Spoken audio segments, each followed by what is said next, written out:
dengan beliau. Silakan Pak Refli Harun. Terima kasih. Tes, pemimpin kita itu Bang Egi, ya kan, dan yang lainnya. Izin Bang ya, kawan-kawan semua. Assalamualaikum warahmatullahi wabarakatuh. Merdeka! Merdeka!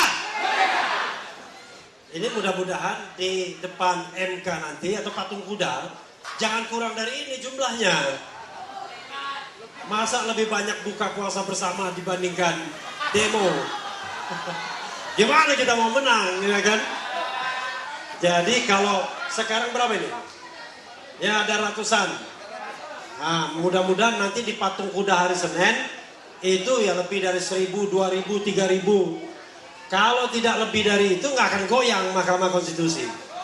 Jadi kawan-kawan semua, ada hal yang saya ingin bagikan, hal yang membahagiakan. Mudah-mudahan begitu ya.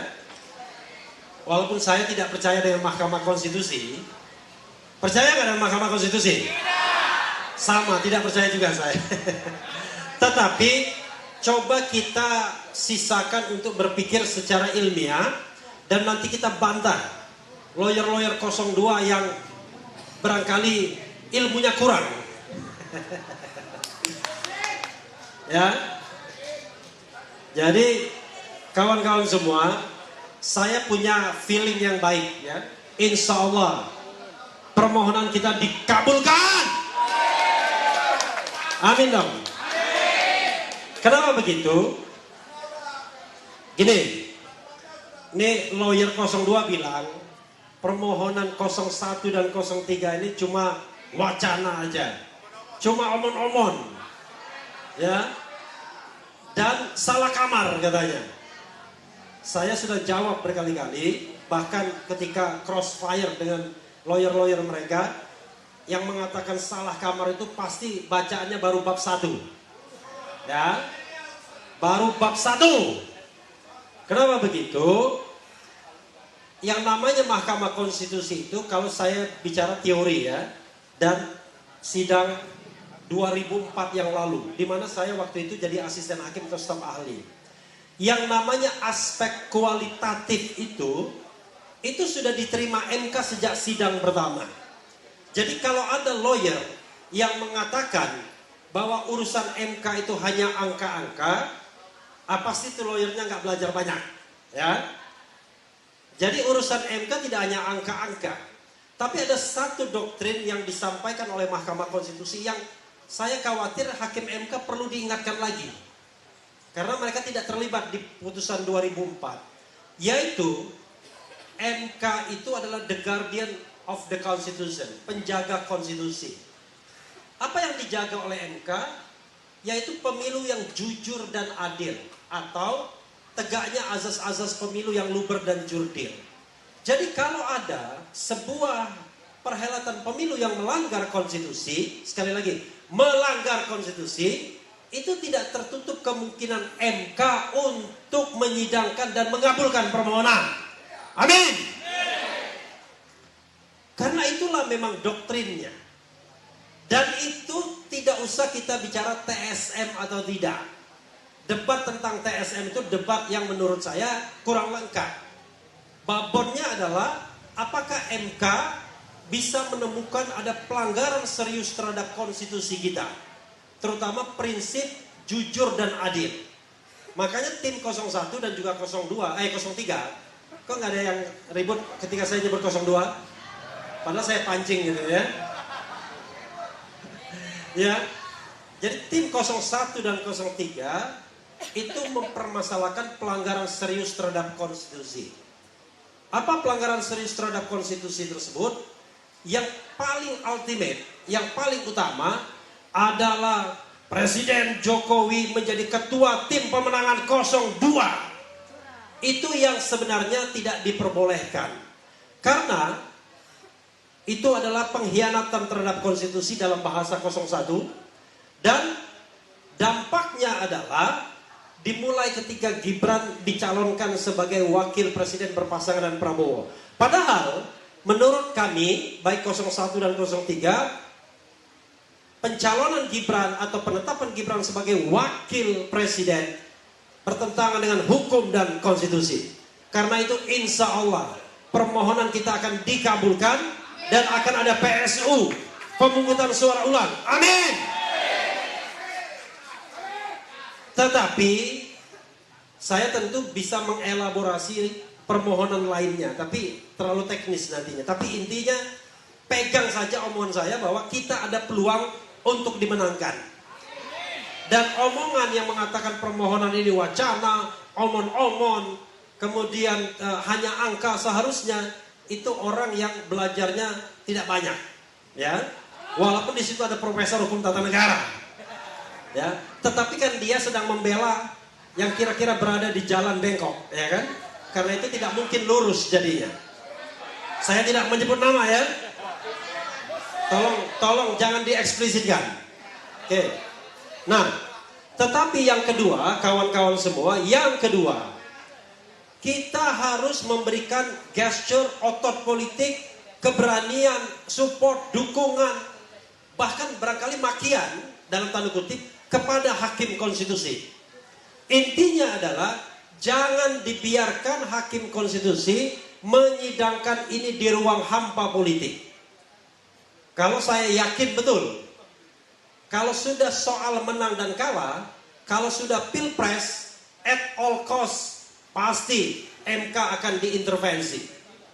Karena itu kita juga harus menjaga Mahkamah Konstitusi, paling tidak memberikan keberanian kepada MK untuk menyatakan yang benar adalah benar, yang salah adalah salah. Karena sumber kesalahan dan ketidakbenaran di MK sendiri soalnya. Mumpung sekarang bulan Ramadan dan nanti halal bihalal putusannya 22 April, kita kasih kesempatan kepada MK untuk memperbaiki dosanya. Ya. Putusan 90 itu nanti kita bisa diskusi lebih banyak, tapi tidak di sini. Itu putusan yang seharusnya tidak bisa menjadi alasan atau dasar bagi Gibran untuk maju sebagai wakil presiden. Tetapi dipaksakan. Ada konspirasi pamannya, ada konspirasi KPU, ada konspirasi Bawaslu, sehingga Samsul ini kemudian bisa lolos. Karena itu mudah-mudahan ini dibenarkan lagi, dibetulkan oleh Mahkamah Konstitusi. Oke? Karena itu kita harus memberikan keberanian kepada hakim MK. Caranya adalah demo MK, 500.000 orang ke 1 juta orang ke. Kalau cuma yang demo 100 orang, ya nggak ada pengaruhnya bagi MK. Tidak akan sampai teriakan kita ke dinding-dinding Mahkamah Konstitusi. Karena itu kita geruduk Mahkamah Konstitusi. Ini semangatnya di sini aja. Besok Senin nggak ada ini orangnya. Oke, itu yang kedua ya. Yang ketiga, nanti insya Allah kalau permohonan ini dikabulkan, 02 didiskualifikasi sesuai dengan permintaan kita, nanti 01 dan 03 akan berhadapan. Ya, mau ribut lagi nggak di antara kita? Mau kita main money politik? Mau kita main pengerahan aparat? Mau kita mobilisasi kepala desa? Kalau kita melakukan hal yang sama, kita tidak bedanya dengan orang-orang yang hari ini kita kritik. Jadi kalau nanti Allah Subhanahu wa Ta'ala mentakdirkan kita harus berhadapan, maka berhadapan dengan gentle. Ya, berhadapanlah dengan nilai, berhadapanlah dengan memegang komitmen. Saya sama Prof John berhadapan, tapi adu konsep dan adu gagasan. Bukan adu money politics. Bukan menggunakan kekuasaan untuk memenangkan pertarungan. Makanya saya katakan, haram hukumnya kalau kita dipimpin oleh pemimpin yang curang menangnya. Tidak boleh. Nanti kita bikin gentleman agreement di antara kita untuk berpemilu secara luber dan jurdil. Secara bebas, jujur dan adil. Jadi kita bahagia berdemokrasi. Bahagia berpendapat. Karena tidak akan ada polisi yang menangkap.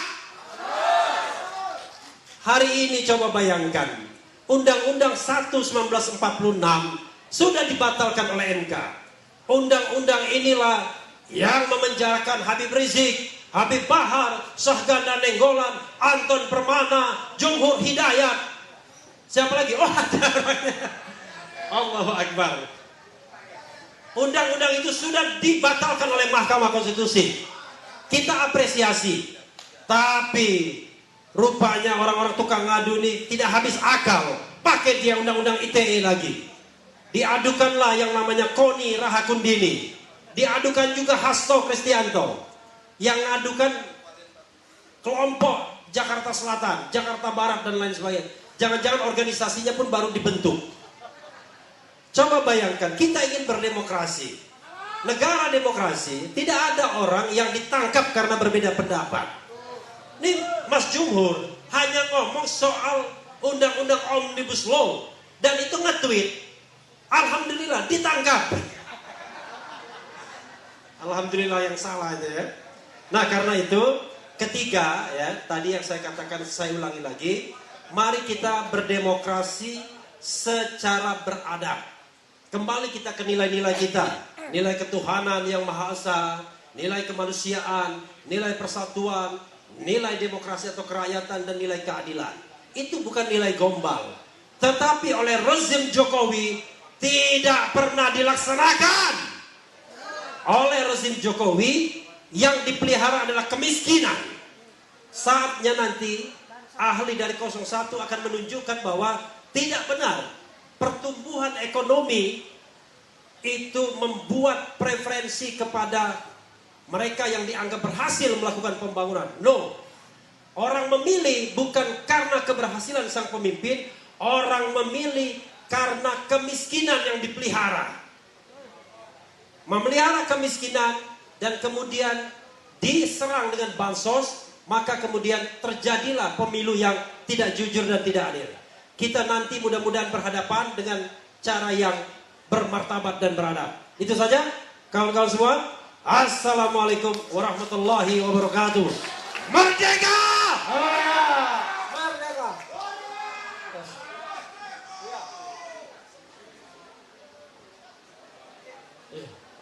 Nah, terima kasih kepada Bung Refli Harun dan kawan-kawan sekalian, saudara-saudara seperjuangan. Di sebelah kiri saya baru saja tiba, yang mungkin karena berhalangannya Pak Hamdan Zulfa, ya toh. Kemudian beliau adalah menggantikan posisi Pak Hamdan Zulfa dan sekaligus sebagai panelis kita dan narasumber kita di sini, yaitu siapa tadi? Siapa yang kenal beliau sebelah kiri saya? Coba. Jumhur Hidayat, Ketua Umum SPSI yang tidak perlu kita ragukan lagi. Untuk itu terima kasih, selamat datang Pak Jumhur. Dan untuk lanjutnya kita setujui dulu Pak ya sebentar. Karena ini waktu sudah jam 5, jam 4. Ya masih lama ya, masih bisa kita lanjutkan aja dulu langsung kepada panelis-panelis kita ya. Baru nanti sekaligus bertanya jawab kepada mereka masing-masing. Ya, setuju semuanya begitu? Setia, terima kasih. Lanjut. Ya, Bapak Ibu dan saudara sekalian, kita lanjutkan ke pembicara berikut. Di samping saya Pak Panjaitan, pengamat politik. Rekan saya Pak Egy Sujana, sering kita bertemu tapi di tempat-tempat tertentu. Yang berikut ahli ekonomi Pak Antoni Budiman. Di antara bertiga ini, yang mana Pak Egy kita dahulukan? Profesor Pak Antoni Budiawan dulu. Pak Antoni Budiawan. Silakan Pak Antoni. Pemahaman dari sisi politik ekonomi kita. Selamat siang, salam akal sehat. Salam akal sehat. Negara kita adalah kedaulatan rakyat, tetapi rakyatnya tidak membela kedaulatannya sendiri. Joko Widodo berkali-kali melanggar hukum, melanggar konstitusi, tetapi dibiarkan. Seperti Bung Yani mengatakan bahwa pelanggaran konstitusi oleh Joko Widodo itu sudah banyak sekali daftarnya. tetapi kita biarkan. Saya ingin fokus kepada Pilpres. Sewaktu MK memutuskan, tadi sudah dibahas juga, bahwa ini adalah tidak boleh menjadi dasar bahwa Gibran bisa dicalonkan menjadi wakil presiden. Karena ini adalah melanggar hukum, melanggar konstitusi. MK sendiri melanggar konstitusi. Tetapi komposisi MK 5 dan 4 pada saat itu. Nanti saya akan lanjutkan bagaimana. Yang kedua, melanggar pencalonan pendaftaran dari Gibran. Yaitu KPU melanggar peraturan KPU. Melanggar peraturan KPU itu adalah melanggar undang-undang pemilu. Karena peraturan KPU adalah pelaksana undang-undang. Tetapi semuanya di pelanggaran Mahkamah Konstitusi juga dibuktikan oleh Majelis Kehormatan Mahkamah Konstitusi melanggar etika berat, melanggar kekuasaan kehakiman. Anwar Usman dicopot. Tetapi rakyat hanya diam saja. Hanya segelintir rakyat saja yang turun. Salah satunya adalah Prof. Egy Sujana. Tetapi kita semuanya diam. Kita merasa masih bisa melawan ini. Jadi Jokowi pada saat itu adalah ngetes dan terus-menerus melanggar peraturan dan perundang-undangan. Dan puncaknya adalah saat ini. Pilpres 2024.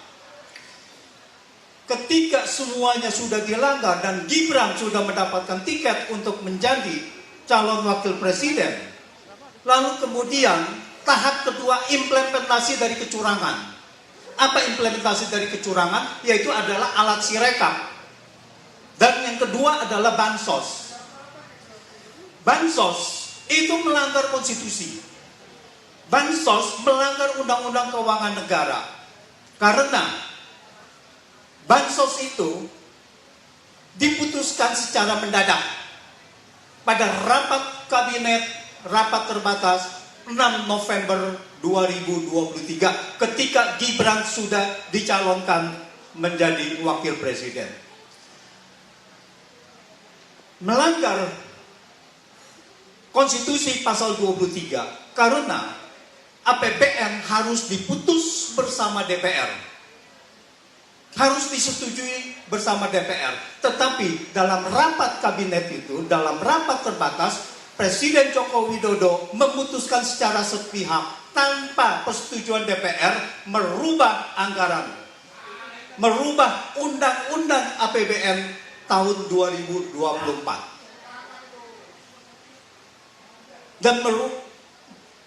Dan perubahan itu juga melanggar undang-undang sejumlah pasal undang-undang keuangan negara. Banyak sekali, pasal 3, pasal 11, dan seterusnya. Penyimpangan APBN termasuk adalah tindak pidana. Itu ada di pasal 34 Undang-Undang Keuangan Negara. Penyimpangan APBN adalah termasuk tindakan pidana yang merugikan keuangan negara. Merubah tanpa persetujuan DPR artinya adalah penyimpangan terhadap APBN. Sekarang kita kembali kepada judul tadi. Apakah gugatan di MK ini bisa berhasil atau tidak?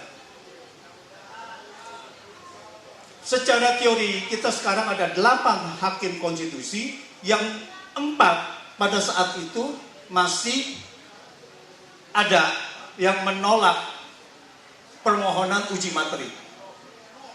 Jadi kalau kita simpulkan itu adalah mungkin bisa 4-4. Tetapi masalahnya Joko Widodo tidak akan berdiam diri. Ini adalah episode terakhir baginya untuk menggolkan Gibran ini. Ini adalah episode dari Pilpres 2024, episode Gibran menjadi calon wakil presiden. Joko Widodo tidak akan berdiam diri. Oleh karena itu, kita semua harus melawan. Yang tadi sudah disampaikan, harus menyampaikan di MK. harus memberi tekanan kepada MK, bukan untuk berpihak kepada tekanan kita itu, untuk berpihak kepada kedaulatan rakyat, untuk berpihak kepada kebenaran. Karena kita yakin bahwa Mahkamah Konstitusi seharusnya sudah tahu semua bukti pelanggaran ini. Karena pelanggaran ini adalah transparan. Jadi tidak mungkin hakim konstitusi ini tidak tahu. Tetapi semua pelanggaran ini didiamkan.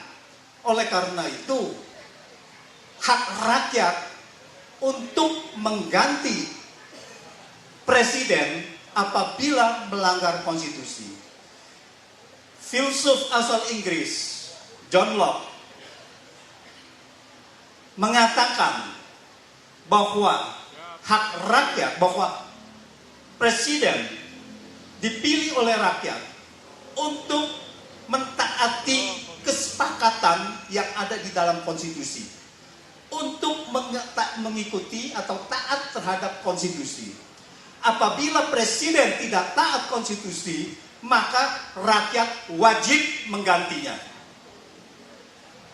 termasuk melalui revolusi. Revolusi adalah hak rakyat untuk mengganti pemerintahan tirani. Sekarang tinggal terserah kepada kita rakyat, apakah kita mau menggunakan hak kedaulatan kita dan mengganti pemerintahan tirani. Statement pendapat John Locke itu masuk di dalam deklarasi independence dari konstitusi Amerika. Jadi Amerika siap mengganti pemerintahnya yang melanggar konstitusi. Tapi kita juga sudah jelas-jelas menganut kepada kedaulatan rakyat. Semoga kita semua bisa menegakkan kedaulatan rakyat. Terima kasih.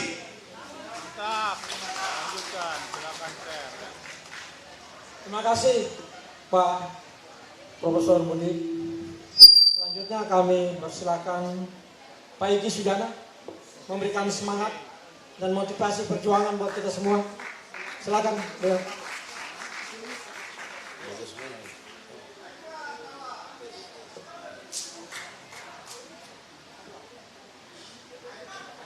Terus.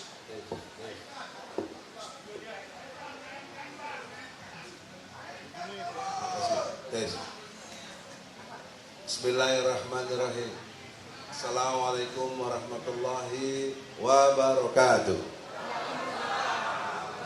Semua yang hadir di sini dimuliakan oleh Allah. Karena sebagai pejuang mujahid-mujahid, termasuk rekan-rekan saya, Profesor Antoni Budiman, Jumhur Hidayat, Refli Harun, ya, Pak John, Pak Ferlis, ini Bupati Sintong Panjaitan, ya. Panjaitannya sahabat, pasti marganya Luhut. Saudara-saudara, dalam membangun narasi itu harus berbasis kepada mekanisme berpikir yang ilmiah, sehingga tidak asbun, tidak omong-omong saja. Pemikiran ilmiah, saya membuat teori namanya Osjubdil, objektif, sistematis, toleran. Orang yang berpikir objektif, sistematis, dan toleran itu kategorinya intelektual. Misalnya, walaupun saya pendukung Anies, saya berada dalam pendukung 01, tapi saya tidak boleh berpihak ketika bicara, ketika menyatakan pendapat intelektual. Harus objektif, kemudian sistematis dan toleran.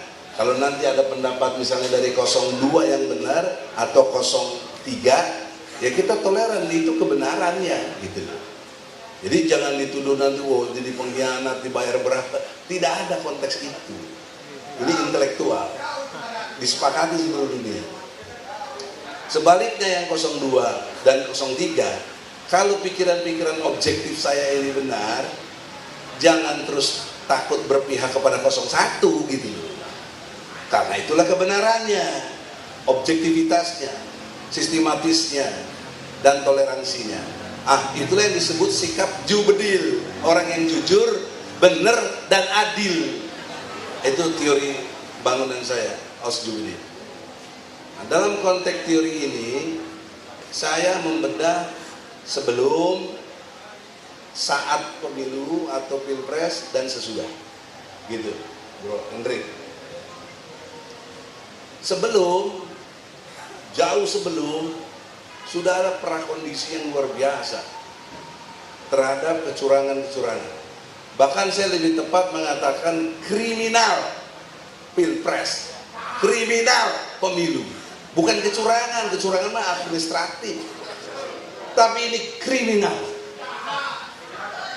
Kejahatan pemilu, kejahatan demokrasi. Apa kejahatannya? Secara ilmu hukum, kita ukur sajalah yang sudah ada dan terukur berupa fakta dan by data. Baru logika kita yang objektif, sistematis, toleran tadi kita pakai. Berdasarkan logikanya yang didasari fakta dan data. Apa itu? Putusan nomor 90. Itu jauh sebelum pemilu, masih tahun 2023. Apa putusannya? Membolehkan Gibran jadi cawapres, padahal bertentangan dengan persyaratan yang ada dalam Undang-Undang nomor 7 tahun 2017 pasal 169 tentang umur yang belum 40 tahun. Karena Gibran umurnya baru 36. Nah, ini jelas bertentangan. Apalagi PKPU-nya, peraturan KPU-nya belum berubah. Masih mensyaratkan yang 40 tahun. Tetapi ada penyelundupan hukum di situ.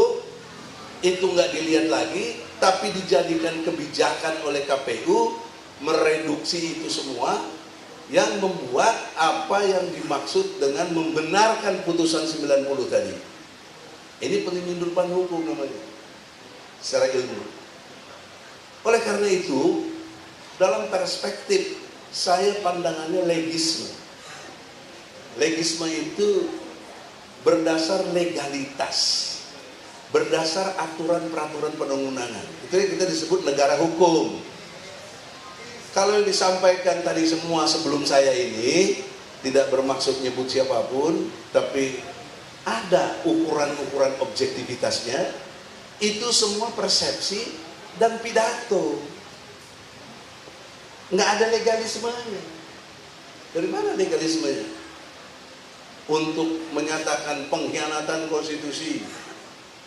Itu narasi benar. Itu pidato, itu persepsi benar, nggak membantah. Karena kalau bicara legalismenya, itu harusnya mengkritisi sejak putusan 90.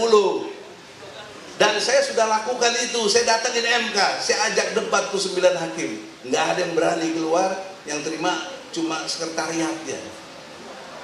Tapi kalau Anda ikuti medsos saya, Egy Sujana Channel, subscribe dong biar tahu.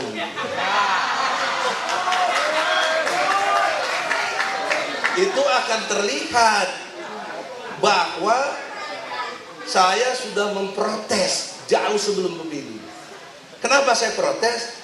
MK telah melanggar Undang-Undang Pokok Kehakiman nomor 28 tahun 2009 pasal 17 ayat 3, 4, 5, 6, 7. Itu jelas dilanggar. Jadi legisme nggak bisa dengan pidato dan narasi-narasi tanpa dasar hukum yang kuat.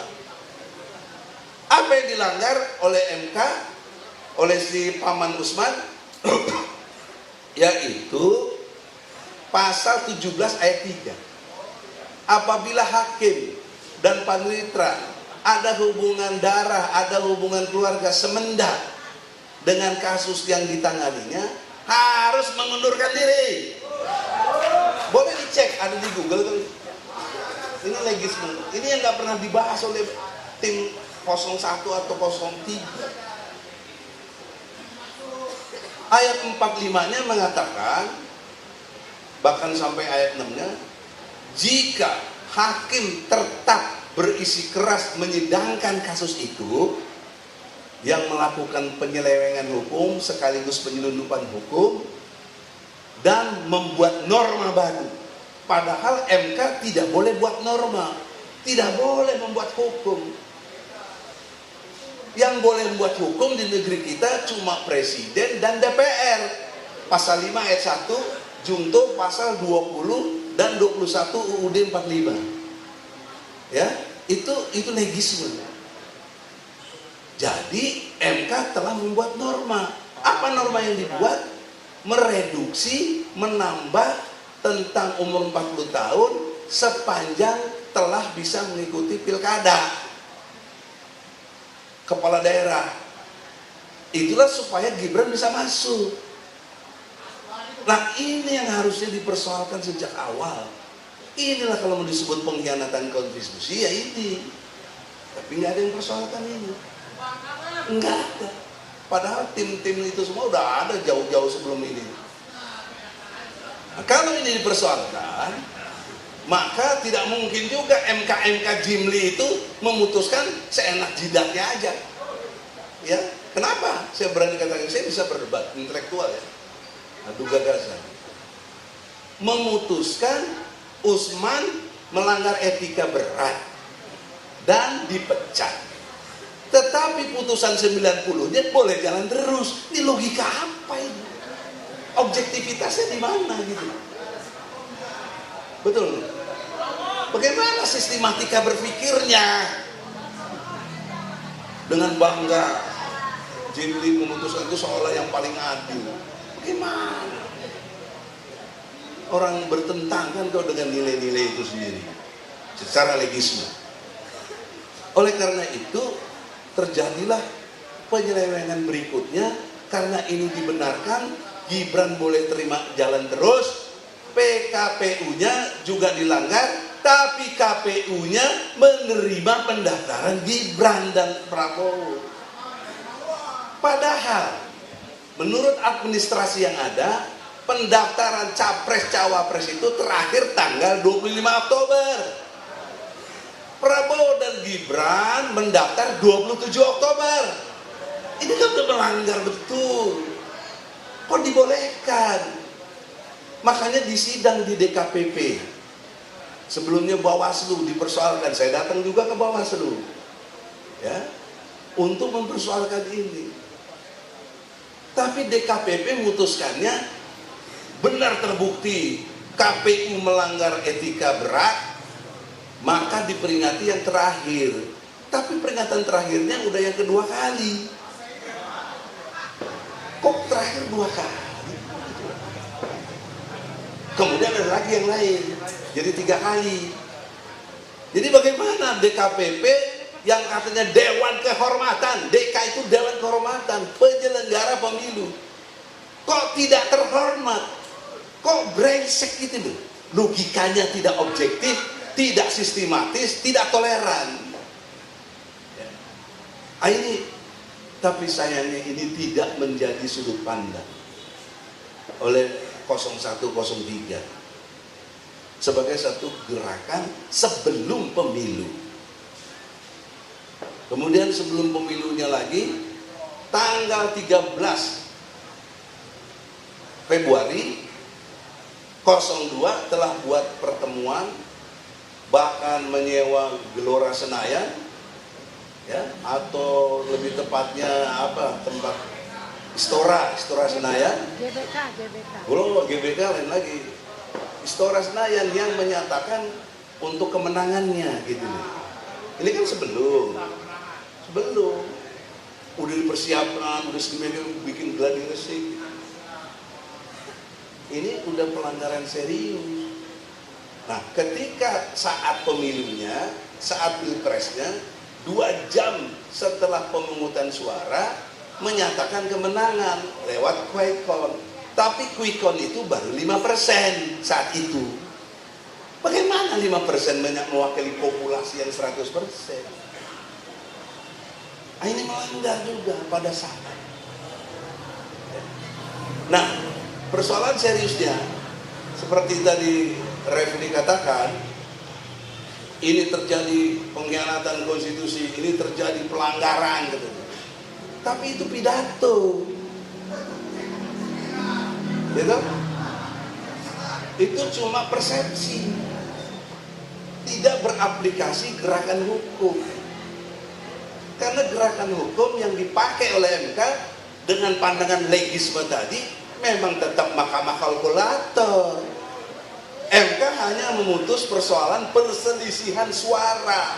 Jadi pendekatannya kuantitas, bukan kualitas atau kualitatif. Kalau kualitatif itu kecurangan-kecurangan tadi yang dipidatokan benar, gak ada salah. Tapi itu kualitatif, kita kan ngerti ilmu penelitian. Ini MK mempersoalkannya kuantitas perselisihan suara. Cuma itu ada di undang-undang MK kalau nggak salah pasal 74. Jadi jelas legismenya. Nah, sampai di sini jelas? Sampai di sini jelas? Jadi kita, menurut saya, kalau kita berharap MK putuskan yang menang, itu kurang ilmu juga gitu. Kurang ilmu dong, orang ilmunya nggak begitu. Ilmunya dengan legisme. Ya. Nah, oleh karena itu, ini bagian dari transformatifnya dan progresifnya. Sekarang konsolidasi rakyatnya apa? Nah, sekarang konsolidasinya ada dua. Satu, sebelum pengumuman MK, ini pikiran saya, fokus kita bergerak secara kekuatan politik, bagaimana lengserkan Jokowi. Itu persis 98 yang berkait dengan Soeharto lengser, bahkan mengundurkan diri sambil menunggu tanggal 22 April MK memutuskan sidangnya. Nah, kedua, dikombinasi gerakan ini dengan perjuangan teman-teman yang di MK. Ya, teman-teman 01 sudah sangat capek lah istilahnya kan, bikin data dan lain sebagainya, harus kita dukung. Tetapi kalau cuma data saja, itu pidato dan itu cuma persepsi. Itu bukan alat bukti. Itu bukan alat bukti gitu loh. Mari kita berdebat secara ilmu. Bukan alat bukti, apa alat bukti? Karena alat bukti itu pasal 184 KUHP harus berupa dokumen, berkas-berkas, segala macam yang sifatnya mengacu kepada yang legismenya. Harus ke legismenya. Nah, legismenya kan MK untuk kalkulator, hitung angka. Terus ada lagi dari 02, saya lihat di medsos, pikiran yang saya sampaikan ini sempit gitu. Karena cuma mengacu kalkulator tadi, hitung-hitungan. Sekarang progresifnya harus dikembangkan pemahamannya menjadi adanya pengkhianatan konstitusi seperti 01 nyampaikan itu, dan 02 juga begitu, bahkan mau mengajukan Kapolda gitu. Nah, itu namanya narasi.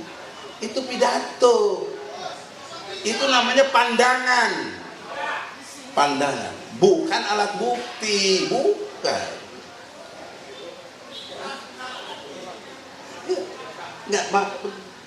Tidak begitu. Nah, maka logikanya, bagaimana supaya yang tadi narasi dan pidato itu jadi punya arti? Kita lah people power gitu loh. Kita tekan MK supaya betul menyatakan itu betul-betul pengkhianatan konstitusi dan pelanggaran-pelanggaran hukum. Itu hanya bisa dengan people power. Sebab Anda pakai otak dong gitu deh semua. Yang ya. Tidak bermaksud, sebentar lagi Bos, 2 menit. Tidak bermaksud mendikte. Mereka ini merancang kecurangan kan sudah lama. Bahkan kalau saya lihat dengan lahirnya Undang-Undang Nomor 7 tahun 2017, di situ sudah dimulai itu menata sedemikian rupa. Ya. Kemudian faktanya, datanya untuk mengkondisikan kecurangan yang sempurna, di-sterilinglah ASN, di-sterilinglah aparat penegak hukum, di-sterilinglah TNI Polri-nya, supaya mendukung apa yang dimaksud oleh Jokowi untuk dukung anaknya. Tadinya dia maunya 3 periode, ditolak. Bu Mega nggak setuju. Maka dia setir bagaimana bisa tetap berhasil dia berkuasa, politik dinastinya, dia pengaruhi semua aparat yang di bawah dia. Dan bansosnya, dan intimidasinya. Sehingga berhasil mendapatkan suara 96 juta. Anies cuma 40 juta. Ganjar cuma 27 juta. Kalau bicara ke MK, kalah bos. Anies dengan Ganjar digabung, kalah juga. Karena belum nggak bisa nyaingi 96%. Mau ngomong apa gitu?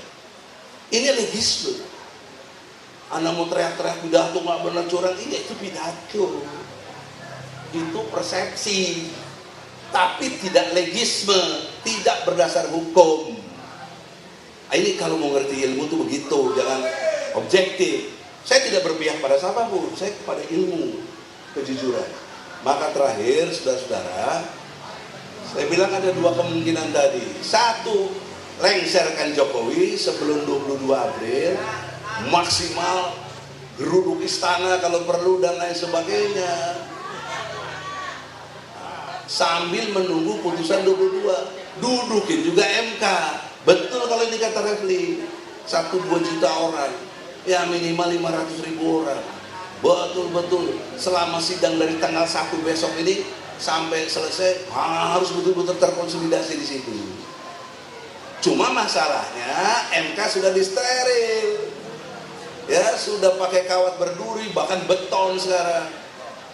Kenapa itu terjadi? Ini melanggar konstitusi, melanggar legismenya. Apa? Undang-Undang Nomor 9 tahun 98 tentang unjuk rasa.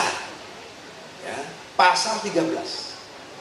Siapa yang didemo dan yang mendemo harus bisa bertemu. Siapa yang fasilitasi? Polisi. Makanya kalau kita mau demo, minta, bukan izin ya, minta pemberitahuan ke polisi 3 hari. Supaya mengkondisikan yang didemo siapa nih? Jokowi. Terus siapa pendemo? Kita. Kita sama Jokowi mesti ketemu. Itu tugas polisi. Bukan bikin rintangan, bukan bikin beton-beton itu. Itu hukum. Tapi ini juga nggak jalan. Nggak jalan. Saya lihat Jumhur dengan hormat berani kok, saya suka dengan gerakannya. Tapi ketika ada yang ditangkap meleo, udahlah kita nego aja. Saya mau bubar kalau situ dikeluarin. Apa begitu? Lihat Tiananmen, lihat di Hong Kong, nggak ada gerakan begitu. Gebrak terus. Korban konsekuensi, namanya korban dalam demo. Jangan negosiasi. Ini saya kritik depan orangnya, bukan di belakang. Nah, harus begitu, harus punya komitmen yang kuat. Nah, kalau kita nggak begitu, Pak John, Pak Andri, kita ini omdok jadinya. Kalau bahasa kasarnya ngeloco, masturbasi, enak sendiri aja dengan pidato. Onani, ini onani gerakan. Sekarang saya simpulkan, saudara-saudara, konsolidasinya adalah ini berapa ada simbol-simbol massa. Kumpul rapat serius, tanggal 1 berapa ratus ribu bisa turun dan bergelombang. Nah, yang harus bicara Anies Baswedan dan Ganjar, himbau pasukannya masing-masing. Paling tidak himbau pendukungnya masing-masing. Untuk sama-sama menduduki MK. baru punya arti. Kalau cuma Egy, Jumhur, Pak Antoni, siapa lu? Ini konsep tahu diri gitu loh. Ya kan? Oleh karena itu, kita ini yang mau people power, geruduk rumah Anies, harus bicara begini. Kau yang 03, geruduk rumah Ganjar. Jangan enak jadi penasihat hukum dapat fee. Saya keluar dari situ karena logikanya nggak diterima. Ya sudah, saya di luar aja lah. Saya mau berjuang bersama kalian, people power. Assalamualaikum warahmatullahi wabarakatuh. Iya, kita nobatkan Pak Egy yang pimpin kita. Setuju. Kamu setuju? Itu salah satu. Iya. Oke, Bang Jumhur juga. Tokoh-tokoh yang memang punya jiwa perjuangan. Oke, Bang. Thank you. Hormat. Salam. Iya. Ya, kita berikan Bung Jumhur itu nanti yang menutup. Enggak, Mungkin beliau. Pak. Hah? Beliau yang menutupi. Semangat. Mervin dulu. Mervin Panjaitan. Pak Mepin. Pengamat politik kita yang memang sangat luar biasa. Nanti Bung Jumhur. Bapak Ibu sekalian, selamat sore ya, sudah sore ya. Bapak Ibu, saya ditugaskan oleh panitia, oleh penyelenggara untuk berbicara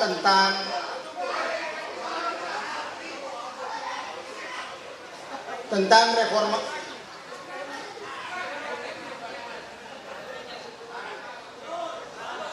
Kita lanjutkan.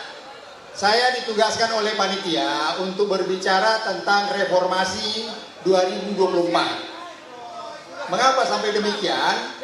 Barangkali memang panitia penyelenggara sudah menghitung kemungkinan-kemungkinan. Artinya kalau nanti di mahkamah, kalau nanti misalnya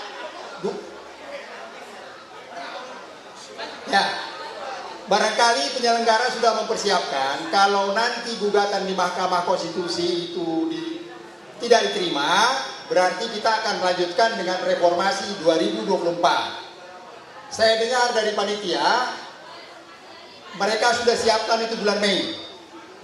Bulan Mei tahun 2024. Ya. Untuk menjelaskan ini, saya akan mengulangi sedikit menggambarkan apa yang terjadi dengan reformasi 1998. Pada tahun 1997 pemilihan umum. Pada tahun 1998 sidang MPR. Presiden dipilih. Tapi bulan Mei 98 people power. Mereka berangkat sekitar 1,5 juta orang kalau tidak salah itu di Senayan. Kompleks DPR di Senayan, ya.